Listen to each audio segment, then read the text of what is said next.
Welcome to E360 TV, the live streaming and on-demand destination for influential voices and enlightened audiences.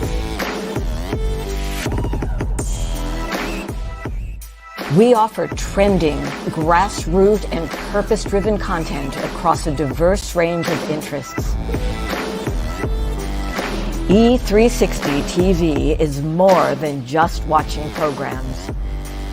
We offer the ability to interact with live shows connecting audiences to real, authentic influencers and storytellers while streaming to millions of devices.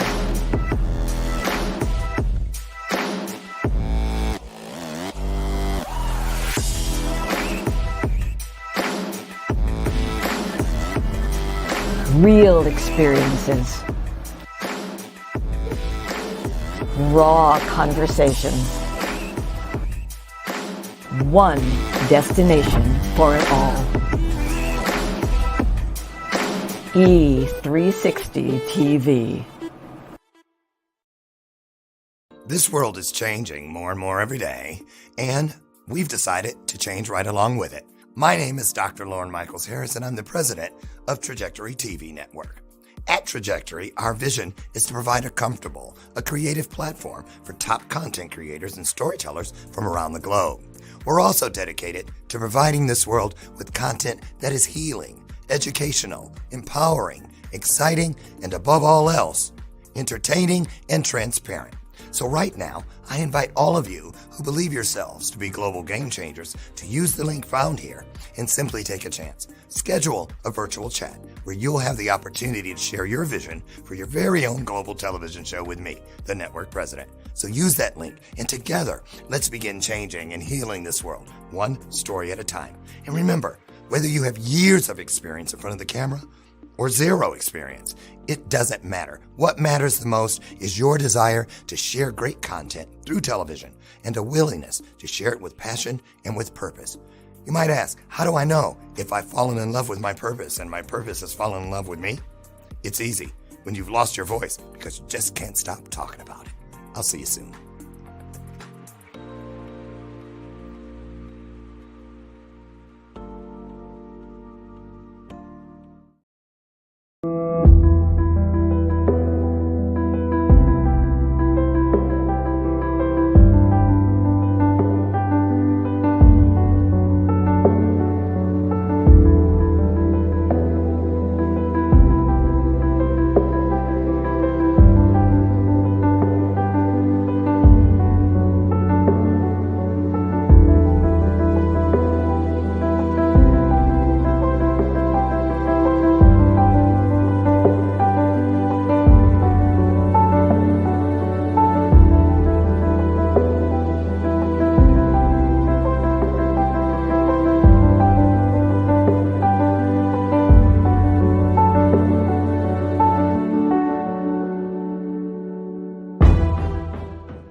I'll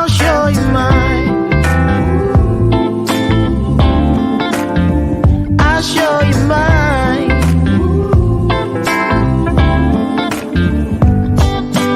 Oh, I'm standing right here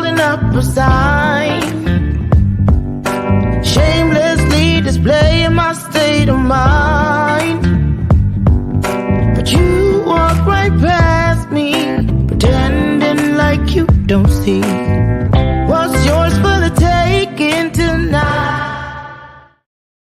Ooh, wait. I'm sitting in a clean studio, y'all. First time I cleaned it after 8 months. I feel like a new man. It's a Monday and I'm excited. I'm excited to be here with you. Yes, and yes. Oh my goodness, what a great day it is. Good morning, you people. Ooh, y'all looking good today. I mean to tell you, you must have had one humdinger of a weekend. Put in the comments if you had a great weekend. I know I did. Yes, I did. You know why? It wasn't like I did a whole bunch of, exciting things. What did I do? I went bowling Friday night, which I do, and went to lunch by myself Saturday. Yes, I did. I went and had, I think I posted a little bit. I had some Mexican food and a margarita and just went by myself just to chill and cleaned the studio, caught up on paperwork, and I feel really great about that, right? So anyway, I'm gonna tell you something. I did a reel. Go find it. I did it just a little bit ago. Today's reel is all about the burden of proof and how, I don't want to give it away. Go and watch it. We don't have to prove shit to anybody. We really don't. But to ourselves, right? So great weekend. And if you're happy to still be here today, put an amen in the comments because I know I am. Thank you. So we got a great show for you today. As always, even if I am ringing my own bell, there it is, tooting my own horn, our horn, because I couldn't do it without you. Together here every day, Monday through Friday, 50 weeks a year, we fulfill one of the universe's, one of God's most prolific promises, that one that guarantees us when two or more of us comes together and we share that heart space. You know what I'm talking about. Spiritual magic, y'all. Spiritual magic. One more amen. Drop it in the comments. Listen, if you or someone you know happens to be in the Chicagoland area or thereabouts, August 31st, and September 1st, I would love to see you face to face at the 2023 Accelerator Business Summit. I'm so honored and humbled to be the MC for this 2-day event. And oh my goodness, my new friend Sanjeev Chopra, you guessed it, Deepak's brother, is our keynote speaker. And he's just an awesome guy. He really is. Plus, there's like 30 other speakers over the 2-day period. And of course, I'm going to be running it on and off the stage all day, both days.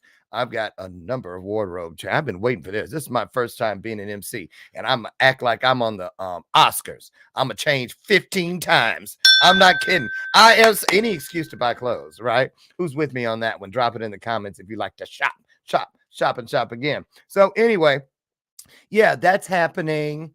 And then the very next weekend, no, the weekend before, I'm just waiting on the promos. I'll be in Kansas City, Missouri. And for the Becoming the Best You conference, this will be my second year coming there. And another great lineup of speakers. And if you're in the KC area, we'd love to have you join us there. So I'll get you more deets on that as they come in. I'm just waiting on them to bring it in. Listen, today's guest, I'm very excited. I met him.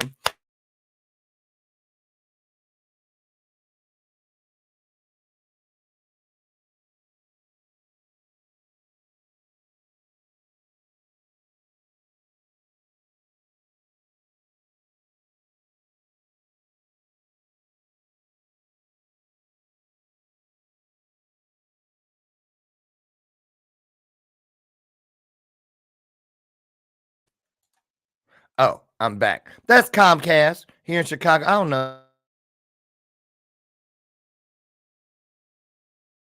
Saying. Okay, there we go. I clicked off the internet and clicked it back on. Sometimes that works. But so Ryan, who's backstage, Ryan, when you get in here, if they should boot me, you keep going because they can, you can keep going and they can still hear and see you. It's me that everybody has to wait on. So we deal with it. That's what we do. Let me see. What did he put in the private chat? I heard you say, I met him, then you froze. Oh, yeah, I know I froze. I'm watching on my phone too. Yes, I met Ryan through Sid McNary, who is running for president. Sid and I were at Jason Cisneros and Emily Sealman Cisneros at their wedding in Charlotte, South Carolina, just about a little over a month ago. And we became fast friends. boy, when you go places, you never think you're going to meet. Oh, you know what? I might just run into somebody who's going to run for president. It happened. And I just fell in love with Sid and his wife, Liz. And most importantly, his platform. He's running as an independent. And Ryan and I, and actually the guest from Friday, Nuala, are all working within Sid's campaign to help in any way we can. So I'm so excited to have Ryan Bale here today. So you're probably wondering, well, who is he? Now, I'm gonna just tell you, first of all, I need to get my eyes checked, and I'm going to make that appointment this week. I promise. But the writing, the typography in this bio is so small. I'm gonna have to lean in. Where am I, Sally Jesse Raphael? I cleaned up. Wait a minute. Here, these are from high school. Look how dirty they are. These are my Sally Jesse Raphael glasses. No, they're too dirty. They don't help. So anyway, I'll tell you who he is a little bit, and then I'm going to let him come in and finish it up. Ryan Bale, he grew up at the base of the Olympic Mountains in a little town called Hoodsport in Washington State. Now, he's a father to two wonderful little girls whom I have kind of met virtually, and that baby, oh my goodness, she's just the cutest thing. He's also an Army veteran. Thank you for your service. And I moved everything around. I'm gonna have to change that. That's too far to stretch. Yeah, so he's an Army vet, and he served 2 tours in Baghdad, Iraq. Did you meet Jeannie? Isn't that where she was from? I Dream of Jeannie, Baghdad? I think so. Anyway, he's an avid survivalist. We're going to talk about that. Y'all remember back 6-7 years ago when I almost made it on Survivor, and then they said I had to get my knee fixed first. I'm glad I didn't go. That would have been embarrassing. Probably been the first one they booted. But anyway, he's a survivalist. He graduated from the Divers Institute of Technology in Seattle, the Marine Mechanics Institute in Orlando, as well as being a first response training group graduate in Orlando. He says he's comfortable deep beneath the water's surface as well as past the water's edge. Now, there's a whole bunch more to him. I want to talk to him today about his being a company culture consultant. I find that very, very interesting because I find that that's one of the greatest parts of the work I do in all of my brands with the different people who help me make it possible. And that is that culture piece. We are family, or you know what I'm saying? And it's interesting because here I am in my 8th year, and 90% of all the people that I've worked with along the way, it was never a one and done. They're all still here.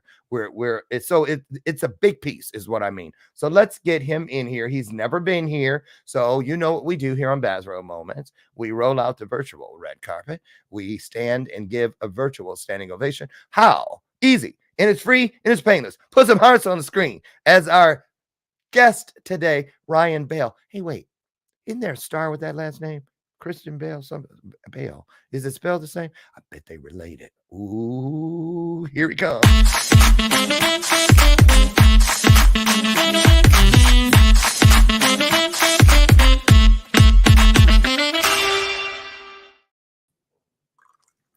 Good morning. I'm not peeing. I'm pouring coffee.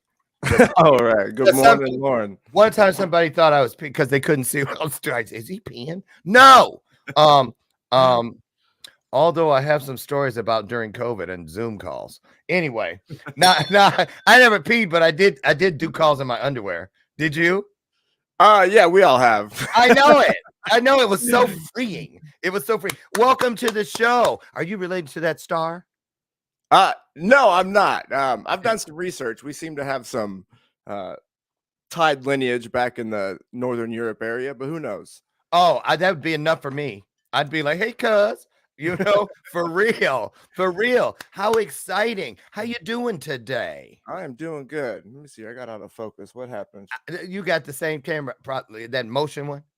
Yeah. Yeah, and you look great. I love the vibe in that space you are. Tell us about it. And well, actually, here's what I do.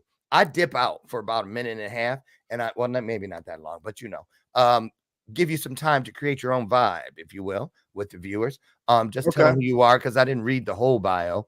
I'd rather you tell them than me. So I'm going to dip out. I'll come back in and we'll get officially started. How's that sound? Sounds good. Okay, all you take it away. All right. Thank you, Lauren. What's going on, everybody? So Lauren told you a little bit about me, and you can go and read the bio to catch the rest of that. But I'll pick up where he had left off with the company culture consulting. Now, being an Army veteran, one of the things I appreciate is the leadership that I've had throughout my journey. There's been a lot of times in my life where it was the leadership around me that saw something inside of me that I didn't see in myself, or even if I saw it, I wouldn't bring it to the surface. So I've had leadership that would pull the best out of me, put me in the positions that I needed to be in to grow, to become my best self. And that leadership I've carried that with me my whole life. And I've seen the impact that powerful leadership can have on a person's life when that leadership is bestowed upon you in the workplace. You get to carry that leadership into every aspect of your life, your community, your home life. You know, when you become a soldier, you become a better friend, a better brother, a better father, husband. And I really appreciated that impact. And when I came into the civilian world, after I got out, I did a lot of different things. Part of what was written in my bio there, I went to commercial dive school, learned how to do underwater welding and salvage work. Went to the Marine Mechanics Institute, became a paramedic, used to run 911 calls, was contracted as a paramedic with SpaceX. I was working offshore, recovering rocket parts. I was always chasing those high-performing environments. But one of the things that I noticed was everywhere I went, there wasn't an opportunity for the ground level workers where the rubber meets the road, for those guys to be provided with an opportunity to develop themselves personally and professionally by the leadership around them. And I really wanted to create something where I could bring back to the world what was given to me in the United States Army and create that impact in the workplace, because I really believe that leaders in the workplace, we have an opportunity to really open the hearts and expand the minds and tap into the potential of those that we serve with our leadership. And by doing so, we not only impact our businesses and our clients and our customers through our business, but we get to send our people home better versions of themselves, again, like better brothers and fathers and sisters and mothers. And I take pride in that work. And I think it's an important thing to focus on, because whatever problems we got going on in the world, it starts with fixing them within the home. And a lot of times it's hard to find that way to work on the problems that we have within the home front. But as leaders in the workplace, if we can create that kind of company culture that we can get to extend into the home place, into the home front, we can make a powerful impact. We sure can. Wow. Okay. Well, there it is. Oh, I forgot to tell y'all, in case you've never been here before, that's the bell of purpose. I ring it on purpose with purpose. And it just means that just like that bell, which has a ring to it, there's some truth out there that has a ring to it as well. So when you hear it, tune in, lean in, and take some of that ooey chewy goodness with you. And also at this point of the show, welcome my sidekick. She's been here all 7 years. This is Lucy McGillicuddy Ricardo. What are you drinking on? Oh, I got some sparkling ice. Oh, we have those. Yeah. I like those. That's the black cherry. Yep.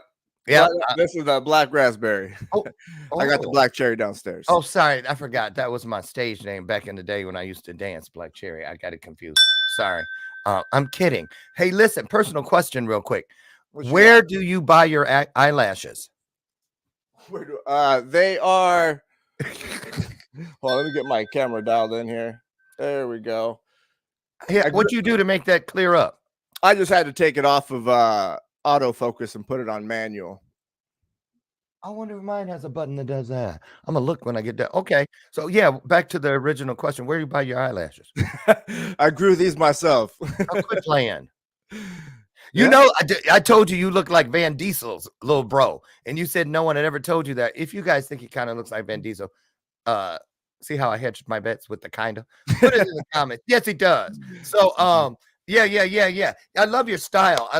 Now, listen, like I said, I was so focused on this culture piece that I thought, well, let's take a look. Now, I haven't previewed this little clip that we're going to watch right now. We're not going to watch the whole thing, but a couple of them.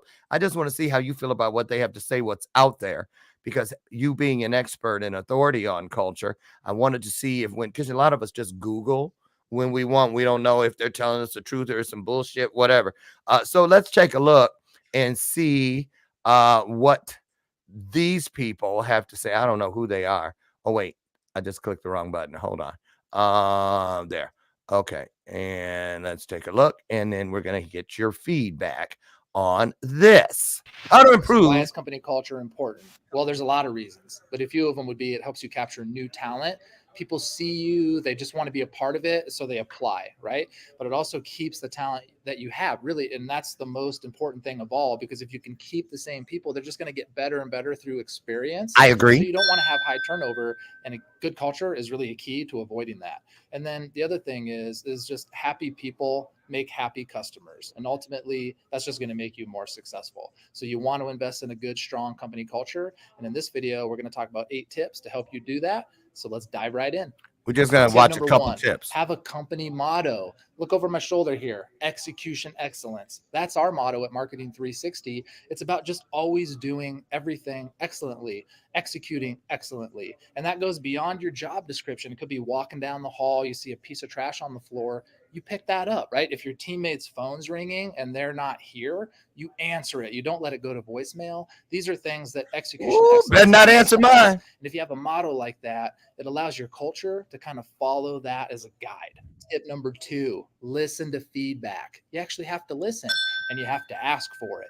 What we do at Marketing 360, once a month, we have everybody submit a 410. What that means is from 4 to 410, because we close at 4. So from 4 to 410, once a month, they submit a 410, which is essentially, these are the things that I did well this month. These are some areas I think we could improve. Here's some shout outs for my teammates. Here's some things I think we should do in training to help future people. By getting this kind of feedback and listening to this feedback, you can constantly evolve based on the heartbeat of your team and really get better. And if the culture feels like you're listening, that you're adapting to the feedback, it's just only going to get stronger. Love it. That's enough from you. Thank you. Although, sorry, but I'm LGBT. He was easy on the eyes. Okay. So what do you think about those first 2 tips? Yeah, I think they're good. I think the main thing that he was talking about that I want to touch on is he mentioned having like that company motto, but I think to take that a little deeper, you got to have company values, that mission statement, because a lot of the times the key to having a good operating business is to have people working under decentralized command, people able to make decisions without leadership around because they know how to be and what to do. And if they don't know exactly what to do, they have values and principles to follow that govern their movement throughout the company. So having people make decisions based off of values and principles, and tying this into his company model, I think that's important because it's the heart of everything. The center of your business is the philosophy, which is an extension of the person who is at the head of leadership. Attitude is a reflection of leadership. So you get that. Go ahead. No, go ahead. Finish that thought. Then I got something. No, go ahead. Good. I was just going to. I want to ask, but I don't want to get too far down the block from mission statement, because a lot of times, a lot of people think that a mission statement is like for a big company or a nonprofit, or when you're going to be like an LLC, something where you have to, do all the paperwork that requires a mission statement. What is your mission statement? But even if you're a solopreneur, I think it's important to have a mission statement. And a lot of times I've asked people, so what's your mission statement or purpose statement? And they search for, or when they're creating it, they're looking for something that sounds clever, or, how many lines or how many words should it be? Talk about what's the best way to create an effective and authentic mission statement. What does it really mean? Your mission statement at the end of the day is your why. It's why you're in business, why you're doing what you're doing, what your purpose is, what the vision for the company is. It's really that simple. And without it, there's nothing to build on. There's no direction that you're heading. And it's hard to do business with somebody and be comfortable and trust that be comfortable with that business and trust that business when they don't even know why they're in business. You know, if you ask somebody like, what's your mission statement, whether you're one person or 100 people, you know, it matters. People want to know why you're in business and why you're doing what you're doing. So if a person is out seeking a job, and many are, and let's say they're on one of those sites, what are some of those sites? Indeed, and things like that. Let's say you see a job opportunity, the money is good, it fits all of your requirements, but you don't quite vibe with the mission statement. Should that be a reason for you to consider maybe passing, or do you just go, oh, well, I need the money? So there's two ways to approach that. So at the end of the day, this is part of what I talk about in a lot of my coaching, whether I'm in, you know, group settings or one-on-one. There's got to come a time in your life where you sit down and you decide that I'm no longer going to live a life of quiet desperation, and that I'm going to go after my dreams and live my life to the fullest. A life of quiet desperation. And when you decide to make that pivot and you decide to step into your power and live life the way that you were created to live it, you've got to make a big pivot. And that typically means you've got to leave where you're at so that you can head to where you want to go. And I bring this up for this reason. You mentioned, should I pass up or should I go to this company as I'm applying if I see that I'm not aligned with their company culture or their mission statement? And this is why I say this. If you're in that position to where you've already left your life of quiet desperation and you're working on your dreams, don't settle for anything less. Like, don't put yourself in an environment where you're not going to fit, you're not going to vibe, you're not going to have the opportunity to live in your growth mindset so that you can grow into what's possible, because the environment around you is going to hold you back like a fish in a fish tank. You're not going to be able to outgrow that.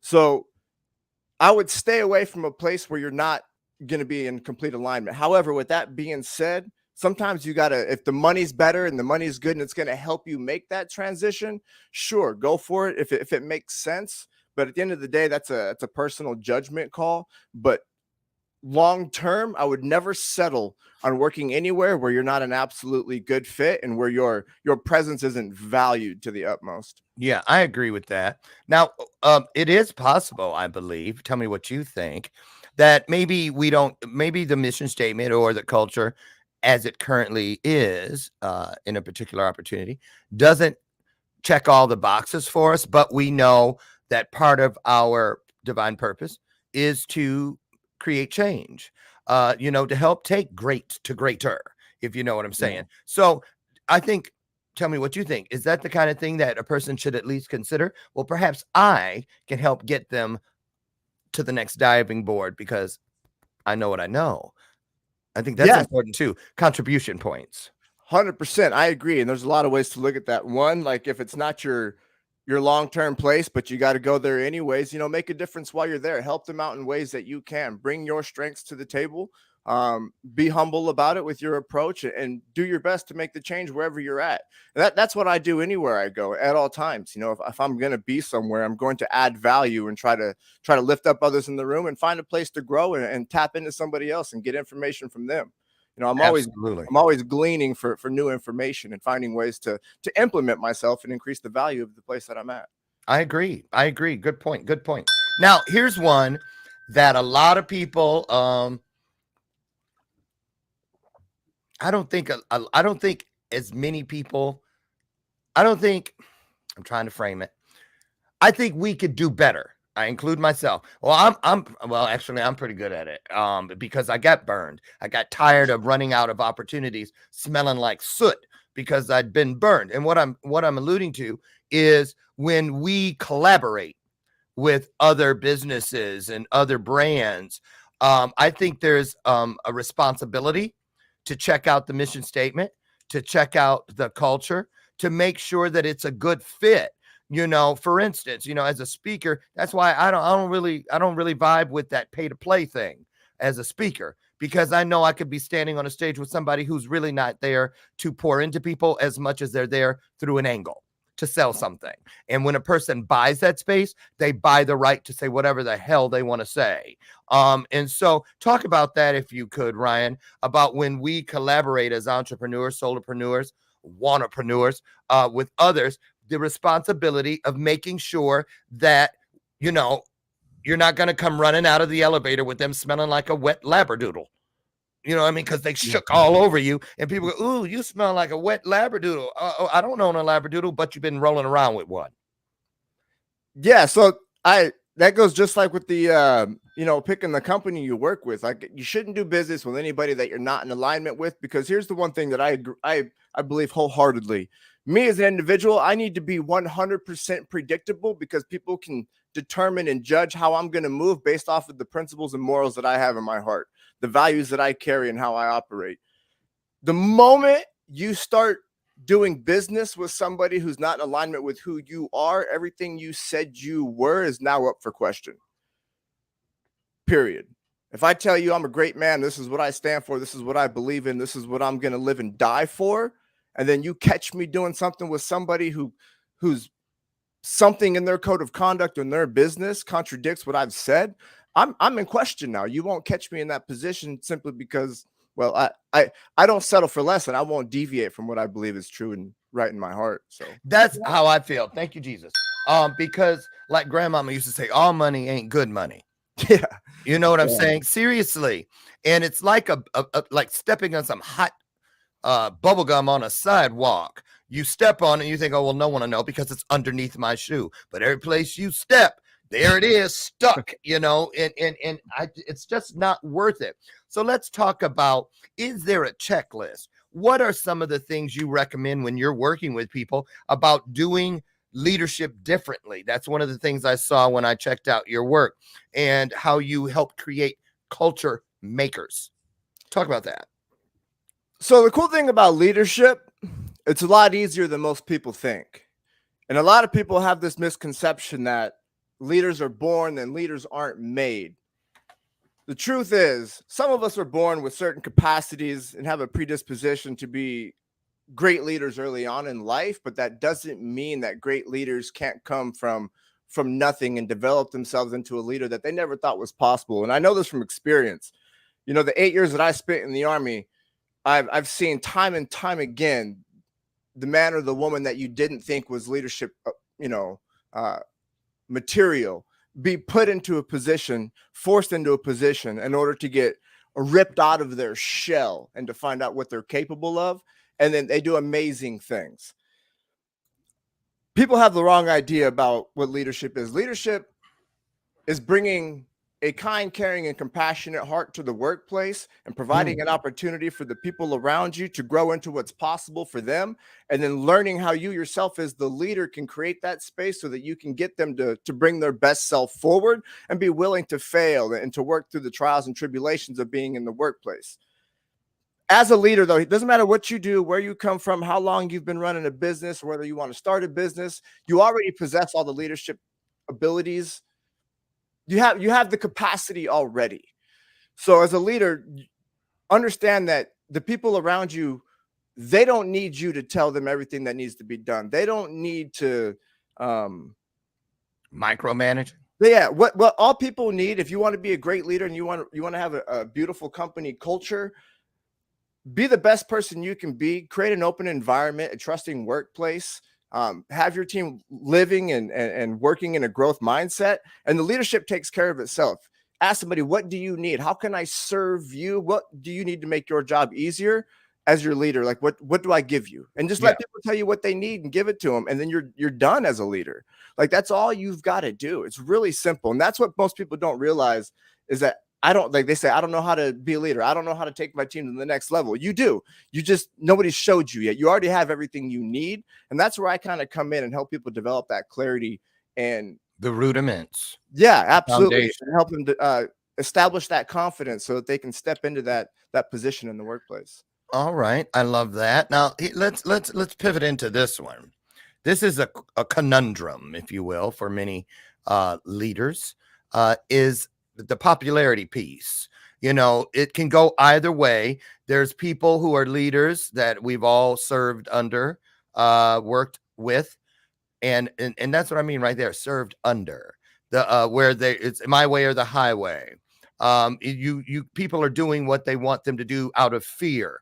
I can't stand his ass, but I got to do it if I want to keep my job. And I think that an effective, a point of being an effective leader is inspiring and motivating people to do what you need them to do, but because it's their own idea.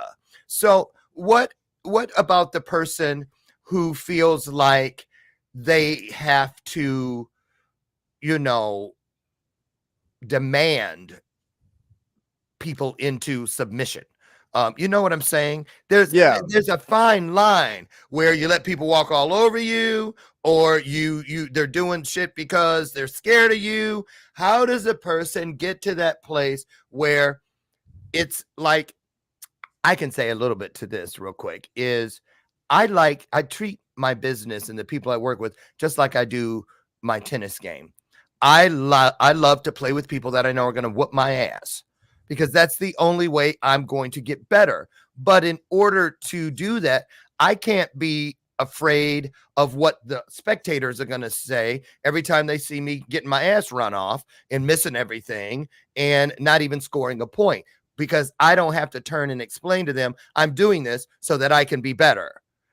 Talk about what it takes to have people, to bring people in that are better than you at certain things. Some people are afraid of that. Yeah, absolutely. So we've got to bring people around us that, complement our strengths, cover down on our weaknesses. And there's a couple things I'm going to touch on. One is people will surprise you when you tell them what needs to be done and you let them do it how they want. But a lesson I picked up in the Army is, and you probably picked this up, heard this from time to time, but there's a time where your chain of command, your first line supervisor is going to come up to you and he's going to say, hey, Sergeant Ryan, I need you to go and do this now. And this is how you need to do it. You're going to say, Roger, Sergeant. You turn around, you go and you do it. Regardless of the fact that if you know a better way, you think there's a better way, there might be a better way.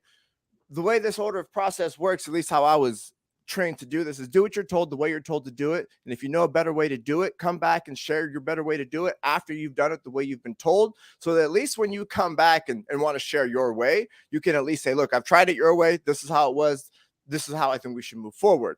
Now, as the leader in the workplace, when somebody comes to you with that, you've got to be cool with that. You've got to be detached from how things are done and be more focused on the effectiveness and efficiency of the workplace. And if you've got people around you who can do things different and better than how you've done it or how they've been done before, you've got to let go of that. And you've got to be willing and ready to move forward in the best way. So I agree. That takes humility. Like, that takes an extreme level of humility as a leader to really step down from your throne, and let other people stand in their strengths and provide what they're there to provide. Approach. I'm just kidding. That's what I would say if I had a throne. Right. But well, go ahead.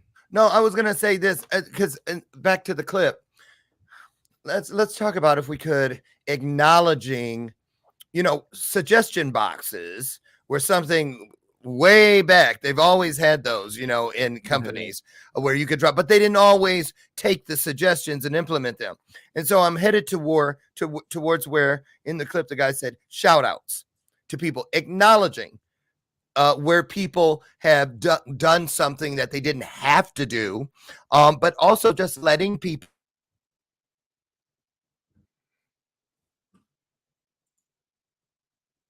I lost you for a second, Lauren. Oh, there we are.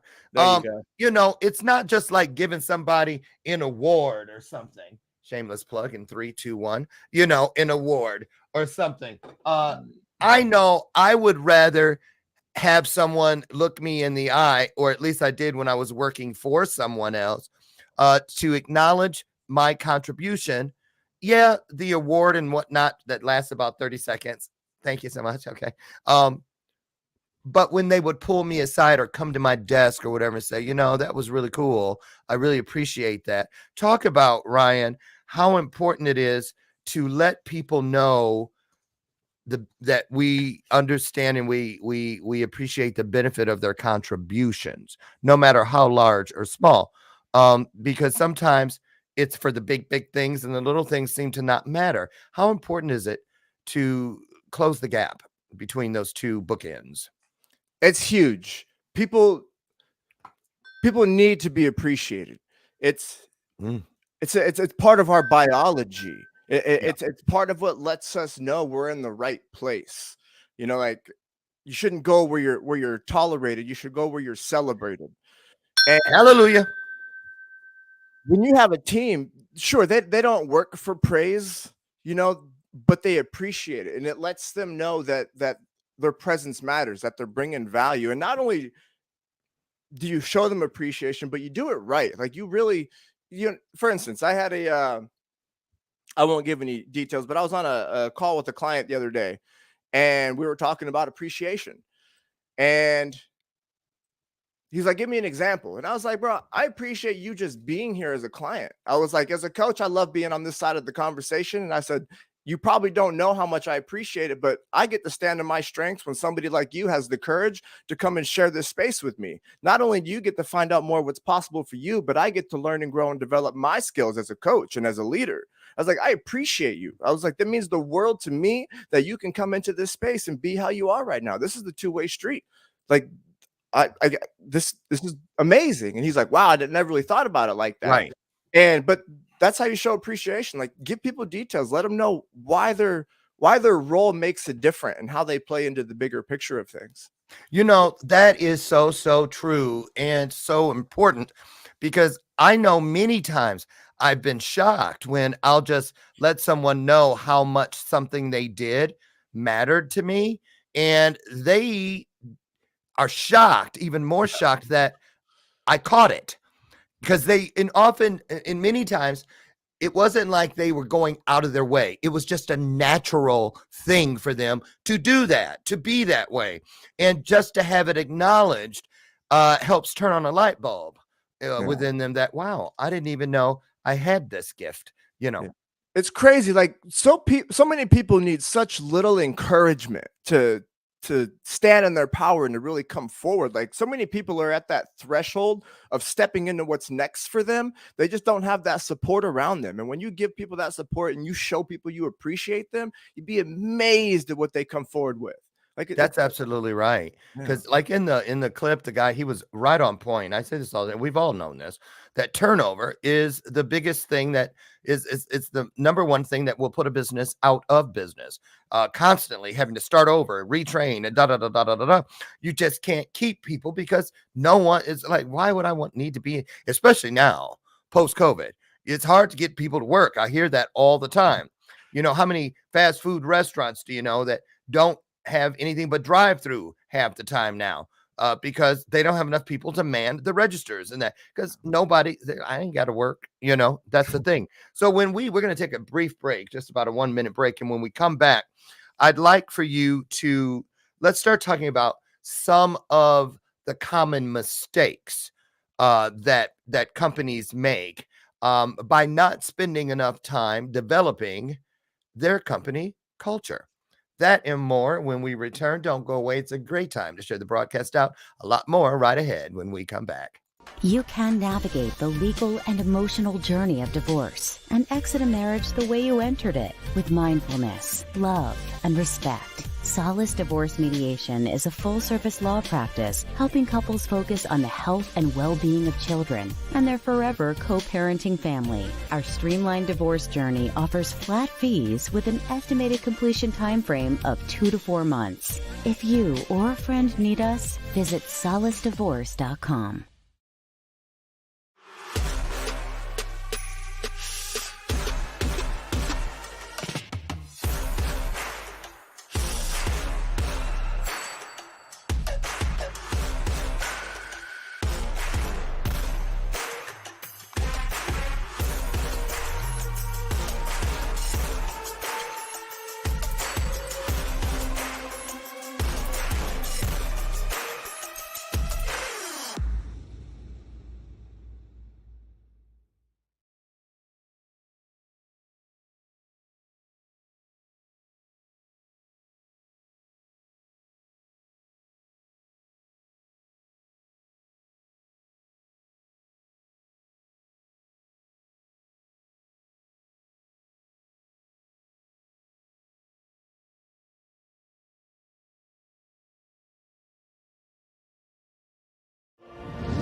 Sorry about that. The internet kicked us off during the commercial break, but we're back. And we're back with company culture consultant Ryan Bale. And right before the break, I threatened you with what we wanted to come back and talk about. This last section of the interview is this oversights. What in your experience working with your clients and from places you've worked within, what are some of the common oversights that companies make when it comes to the culture building? I think the number one thing is being involved to a certain degree with the personal lives and the personal development of the people on your team. No matter what your job is, where you work, what your career is, the work environment, at the end of the day, you're working with a bunch of humans. And we all have a lot of the same problems, limiting beliefs,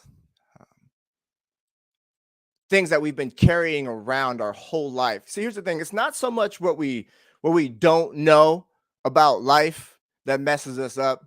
It's what we do know that isn't true. There's a lot less that we need to learn, and there's a lot more that we need to unlearn about ourselves and about the world around us.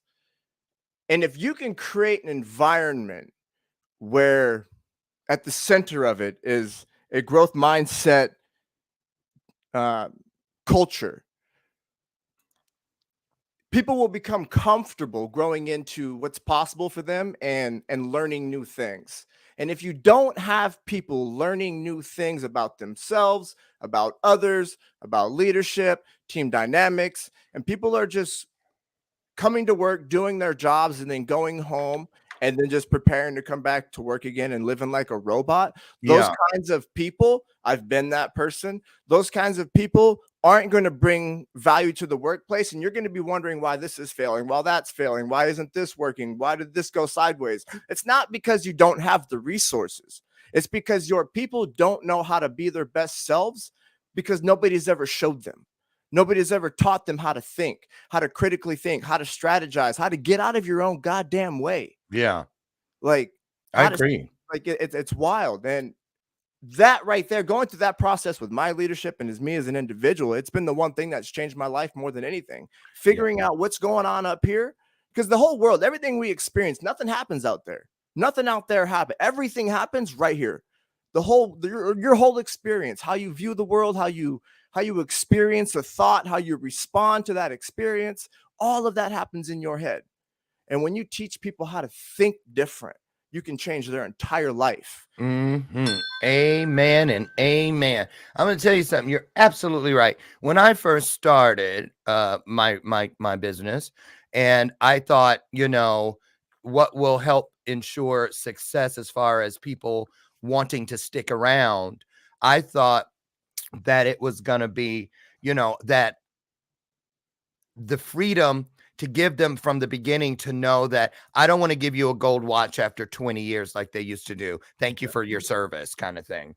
I wanted to see people. I wanted people to know that I want to see you leave here and use this opportunity as a springboard to greater opportunities, because you are way more than just what you do for me or for this business. And then what happened was it actually worked in reverse.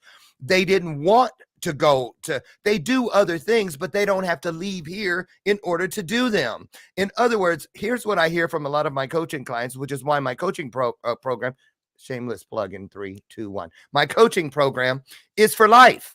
I don't do 12 weeks, 6 months, a year. Because why? Because I realized that the people that work with me are in my family. They're here for life. So why don't I just take that off? And here's what they say is why they stick around. Dr. Lauren, and this is in my testimonials, I didn't know it until I heard it from their mouths, which means about what you said about listening. They said, Dr. Lauren gives me permission to be me. That is important. A lot of companies try to clone people. Seriously, we live maybe 2 miles from the train which takes a lot of people into Chicago proper from the suburbs to work every day. And when I moved here, first thing I noticed, it was like these zombies. Everybody was in black. They all carried the same kind of a bag. Their shoes looked the same. They were walking like they were just staring straight ahead. They didn't blink like Wednesday on the Addams Family show. They just were like, take me to your leader kind of thing. Clones. So talk about that in this culture thing, because I've never met a person that does what you do for a living. So how important is it, Ryan, to allow people and give them permission to just be their best selves and not be threatened by that? You're going to leave me. You're going to be more successful than me, on and on and on. So I got the perfect response for that. A big part of what I do, and you touched on it, is the turnover rate. A lot of companies, one element that I've yet to find in a company is the element of being okay with and understanding that it's just part of the process, but capitalizing on it. That of having that particular sector of your workforce that is high turnover, that they're going to come, they're going to glean some information, they're just taking a paycheck for a little bit, and then they're going to go off on to bigger and better things. Yeah. But what I've yet to see is the workplace where they take that sector, that high turnover sector, and they provide those. Let me back up a little bit. So you have different types of people in the workplace. You've got folks who are like, hey, I'm going to spend my whole career here. This place is in alignment with my vision, with my purpose. Like I can step into that here. That's great. And then you've got some people who are just looking for a job and they need a place to be for the time being.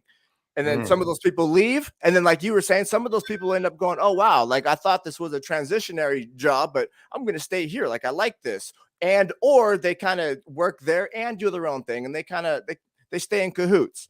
But what I've yet to see is the workplace, and this is part of where I come into play, is creating that personal, professional, and leadership development structure within the workplace that is provided to everybody.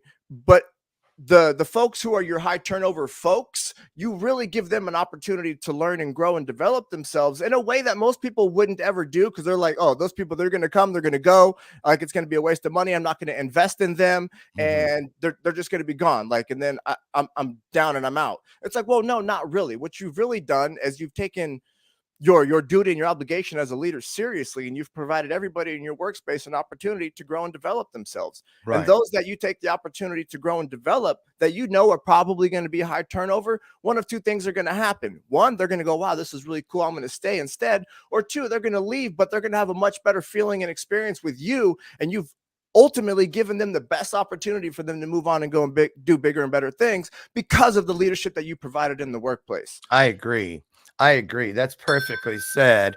And, it's important too. I've never had a problem with it because I had the opposite, where I thought everybody was smarter than me, when I'm glad, but a lot of people come in and they think they got to be the smartest person in the room, and that's not necessarily the case. I think it is a mindset of another shameless plug, the power of we, and never just the power of me, Marsha. So, as we wrap this interview up, let's talk about your business, culturemc.com. When people head over to the website, what will they find? How will they know if you are a person that they need to work with? How does a person know they need a person like you? If you're ready to go to the next level as yourself, as an individual, and with your team, what I do can help you with that. I've been through the process. I've created the process that's, my business. But at the end of the day, it doesn't matter if you're a one-man show, you got a small team, 5 people, 10 people, 100 people. Attitude is a reflection of leadership. If you want to take your team to the next level, you've got to take your leadership to the next level. And I can help you do that. And one final question. How important is it, Ryan, in your opinion, that solopreneur who says, I'm just a one-man or one-woman show, that they understand to leave room so that they can bend and grow to the will of what is greater than them? Because just a lot of great companies started thinking, okay, well, this is going to be a small business, and poof, something happened, and they find themselves with hundreds of employees. So is it important to at least consider how you're going to build your company culture should you move beyond just 1 or 2 people? I'm going to read you something. Uh-oh. He reaching for the book. So, quick and nimble lessons from leading CEOs on how to create a culture of innovation. I have it underlined right here. I keep it right here to remind me. When you start a business, you have a very fortunate thing in that you have the opportunity to sort of mold a business around your philosophy. So, as an individual, as you're growing, understand that who you are as a person, your business is going to be an extension of that. Period. Like there's no ifs, ands, or buts about it. You will perpetuate yourself into the workplace, and that will be the culture. So whether you're 1 man, 100 men, what have you, just keep in mind that an open mind and a growth mindset is going to be what you need to be standing in as you develop your own philosophy, write down and figure out what your goals are, what your values are, and what you're in alignment with, because that ultimately at the end of the day is going to be what creates everything. So keep that in mind and be willing to grow and let the people around you coach and mentor you up. Let the people that are beneath you on the lower echelon, let them coach up, let them mentor up, let them show you what you can't see about yourself. I agree. Because if you don't have that, you will forever be where you are. I love it. I love it. And I believe it 1000%. I'll tell you, I've always felt that, all of our divine gifts serve as tiles, if you will, on the floor of purpose, that we're wanting to leave something that the world can heal from, learn through, and grow with for hundreds, perhaps thousands of years. And in order to keep that in place, those tiles, if you will, it is what we do with others that provides the grout that holds every one of those tiles we've built in place for a long, long time. I want to thank you, Ryan Bale, for today. And listen, you guys, I've dropped both of the links to the roads to what Ryan does inside your comment section for easy access at the conclusion of today's broadcast. And I want you to come back anytime. Great content today. Thank you for pouring into us and for allowing us to pour into you. And did you have a Jerry Springer thought before we get out of here? No, I just want to remind everybody, all the leaders out there, which is all of you, who you become is what you're going to attract. And that's in your personal life and your professional life. Wow. Keep that in mind. That is a Jerry Springer thought. Thank you so much. Yes, it was. Listen, you guys, thank you so much. Join me tomorrow morning. Sonny Vine Cleveland's in the house to talk about his new book, Hey, White Boy, and a lot more that he has just decided to let us in on. So he'll be here all the way from sunny Palm Springs, California tomorrow morning. I'll meet you, God willing, out there on the front porch at 8 a.m. Central, as always, where together we'll have another illuminated conversation where, you guessed it, right here on Bathrobe Moments. Get out of here. And as I tell you every day in parting, I love you. And there ain't a damn thing you can do about it. See you tomorrow. Have a great day. Thank you, Ryan. Great job. Thank you, brother. Bye, you guys.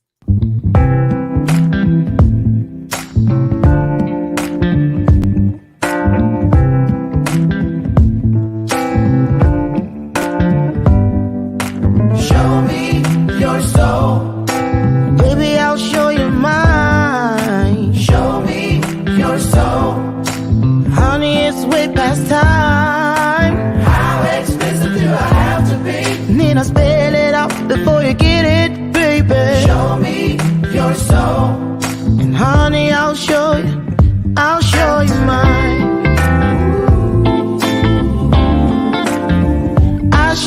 mine.